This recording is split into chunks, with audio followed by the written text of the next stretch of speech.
Quando os portugueses chegaram ao território que hoje conhecemos como Brasil em 1500, liderados por Pedro Álvares Cabral, eles encontraram uma terra rica em recursos naturais e habitada por diversos povos indígenas. Mas ao contrário do que muitas pessoas imaginam, a colonização do Brasil não começou imediatamente.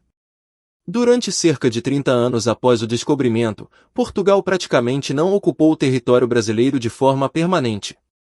Neste vídeo, vamos entender por que Portugal demorou para colonizar o Brasil, como começou a exploração do território e quais foram as primeiras atividades econômicas da colônia. Para entender o início da colonização do Brasil, precisamos primeiro olhar para o contexto histórico da época. Entre os séculos XV e XVI, os países europeus estavam vivendo o período das grandes navegações.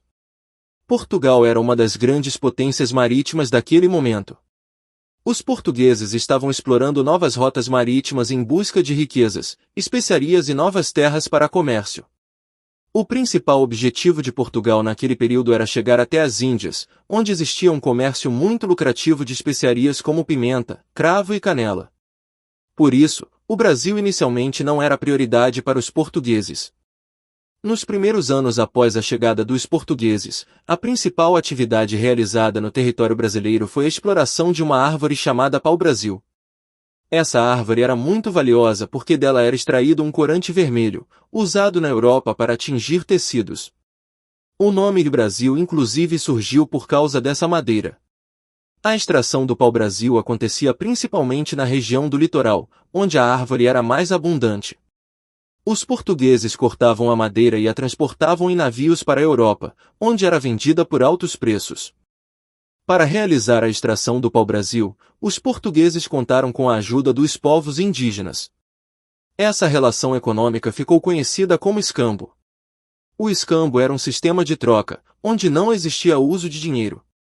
Os portugueses ofereciam aos indígenas objetos como espelhos, facas, machados, miçangas, tecidos. Em troca, os indígenas ajudavam no corte e transporte da madeira. No início, essa relação era relativamente pacífica, embora baseada em interesses econômicos.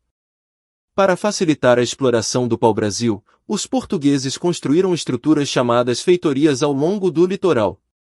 As feitorias funcionavam como postos comerciais fortificados. Nesses locais, os portugueses armazenavam a madeira extraída até que ela fosse transportada para Portugal. As feitorias também serviam para proteger o território e garantir o controle do comércio. Com o passar do tempo, outros países europeus começaram a demonstrar interesse nas riquezas do território brasileiro. Principalmente franceses, que passaram a frequentar o litoral brasileiro para explorar o pau-brasil. Os franceses também realizavam trocas comerciais com os povos indígenas. Isso preocupou bastante a coroa portuguesa. Portugal percebeu que, se não ocupasse o território, poderia perder o controle da região para outras potências europeias. Diante dessas ameaças e percebendo o potencial econômico da terra, Portugal decidiu iniciar um processo mais organizado de colonização. A partir da década de 1530, a coroa portuguesa passou a enviar expedições com o objetivo de ocupar e desenvolver o território.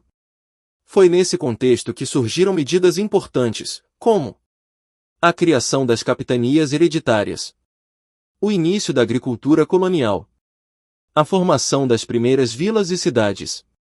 Essas mudanças marcaram o início de uma nova fase da história do Brasil, a colonização efetiva do território. O início da colonização do Brasil foi um processo gradual que começou com a exploração do pau-brasil e o contato com os povos indígenas. Com o tempo, interesses econômicos, disputas territoriais e o potencial das terras brasileiras levaram Portugal a iniciar uma colonização mais estruturada. Esse foi apenas o começo de um período que duraria mais de 3 séculos e que moldaria profundamente a história do país. No próximo vídeo, vamos entender como funcionavam as capitanias hereditárias, o primeiro grande modelo de administração do Brasil colonial.